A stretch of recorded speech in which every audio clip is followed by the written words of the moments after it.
अस्सलाम वालेकुम मेरे समझदार पाकिस्तानियों। मेरा नाम रेहान तारिक है और आप मेरा यूट्यूब चैनल और फेसबुक पेज देख रहे हैं। करोड़ दरूद आक़ाए दो जहां नबी मेहरबान मोहम्मद मुस्तफ़ा सल्लल्लाहु अलैहि वसल्लम पर।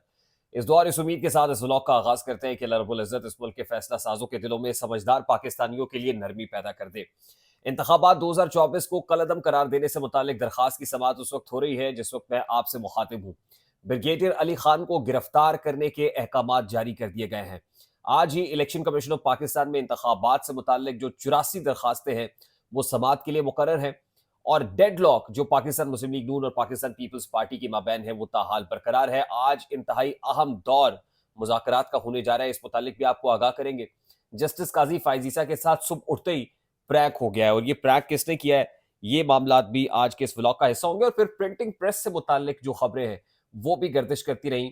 अरेस्ट राय साकिब खरल जो नियो न्यूज और लाहौर रंग से वाबस्ता सहाफ़ी है, उसकी गिरफ्तारी से मुतालिक ट्विटर के ऊपर ट्रेंड बना हुआ है। और प्रिंटिंग प्रेस जहां पर NA-15 मानसेरा के मुबैना तौर पर बैलेट पेपर्स छपाई का अमल जारी था, ये क्या मामला है ये भी आज के इसी व्लॉग का हिस्सा होगा। लेकिन उससे पहले मैं इंतहाई अदब से आपसे रिक्वेस्ट करता हूं कि अगर आपने हमारा चैनल सब्सक्राइब नहीं किया है तो चैनल को सब्सक्राइब कर लिया। अगर वीडियो पसंद आए तो लाइक और शेयर करना इसलिए मत भूलिएगा कि इससे हमारा मैसेज तक पहुंच रहा है। अगर बेल आइकन प्रेस करेंगे तो ऐसी बहुत सारी वीडियोस आपकी निगाह से गुजरती रहेगी।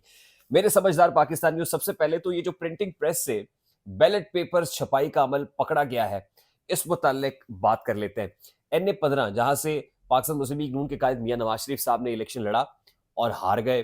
Pakistan Tehreek Insaf backed independent candidates यहां से जीते और उसके बाद जो मुफ्ती किफायतुल्लाह जमीयत उलमा इस्लाम के वो भी इसी कॉन्स्टिट्यूंसी से इलेक्शन कंटेस्ट कर रहे थे लेकिन वो भी हार गए। अब मुबैना तौर पर रॉयल पार्क, लक्ष्मी पार्क का इलाका है रॉयल पार्क लाहौर के अंदर, जहां पर प्रिंटिंग प्रेस मौजूद है और ये कदीमी इलाका है। यहाँ पर बड़ी तादाद के अंदर प्रिंटिंग का छपाई का अमल होता है। एक प्रिंटिंग प्रेस जो बताया गया एलिजिडली कि पाकिस्तान मुस्लिम लीग नून के एक रहनुमा का प्रिंटिंग प्रेस है, यानी निजी प्रिंटिंग प्रेस है, प्राइवेट प्रिंटिंग प्रेस है, ये कोई सरकारी प्रेस नहीं है। यहाँ पर बैलेट पेपर्स की छपाई का अमल जारी था। दो सहाफ़ी, एक राय साकिब खरल और एक मियां इमरान, जो दोनों ही एक ही इदारे से वाबस्ता हैं, नियो न्यूज़ लाहौर रंग से, ये उस प्रिंटिंग प्रेस के ऊपर पहुंचते हैं, बैलेट पेपर्स कब्जे में लेते हैं, मोबाइल विजुअल्स बनाते हैं और उसको सोशल मीडिया के ऊपर डाल देते हैं। जंगल में आग की तरह ये खबर फैल जाती है। यकीनन इंतहाई तशवीशनाक है कि आम इंतखाबात 2024 के, क्योंकि ये जो बैलेट पेपर्स हैं इलेक्शन कमीशन ऑफ पाकिस्तान के कोड के मुताबिक इंतहाई सीक्रेसी के साथ सरकारी प्रिंटिंग प्रेस से छापे जाते हैं और इस छपाई के अमल के लिए जाहिर एक ड्यू प्रोसेस ऑफ लॉ मौजूद है और ड्यू कोर्स ऑफ टाइम के अंदर ये सारा कुछ होता है। इसके लिए कोई निजी प्रिंटिंग प्रेस का सहारा नहीं लिया जाता है। निजी प्रिंटिंग प्रेस के ऊपर NA-15 के बैलेट पेपर्स की छपाई का अमल क्यों जारी था, इंतहाई तशवीशनाक है। इसकी इन्वेस्टिगेशन होनी चाहिए, इसकी प्रॉब होनी चाहिए और फिर जो इसके कसूरवारान हैं उनको करार वाक़ई सजा भी मिलनी चाहिए है। लेकिन सवाल दो तरह के हैं। नंबर वन ये कि ये जो प्रिंटिंग प्रेस था और इसमें जो बैलेट पेपर्स छप रहे थे, इसमें जो कैंडिडेट्स की तादाद है वो मुबैना तौर पर सही नहीं है।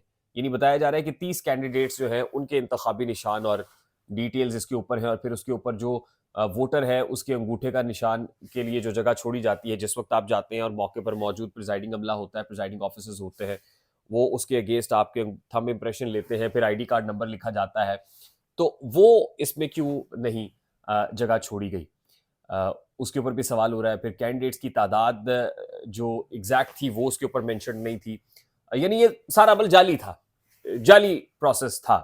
लेकिन ये प्रोसेस एक प्राइवेट प्रिंटिंग प्रेस के ऊपर क्यों हो रहा था, यकीनन ये तहकीकात तलब है।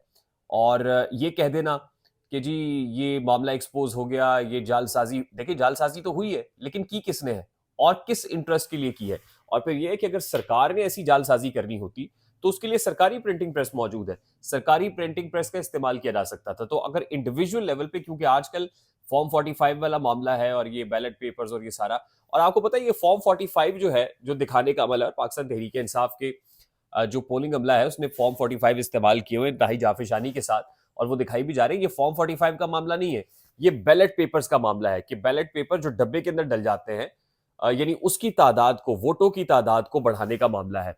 जो बैलेट पेपर एक प्राइवेट आदमी तो जाहिर है इसको छाप के उसके ऊपर ठप्पा लगा के तो डब्बे के अंदर नहीं डाल सकता। ये तो अगर कोई करेगा तो सरकारी अमला करेगा।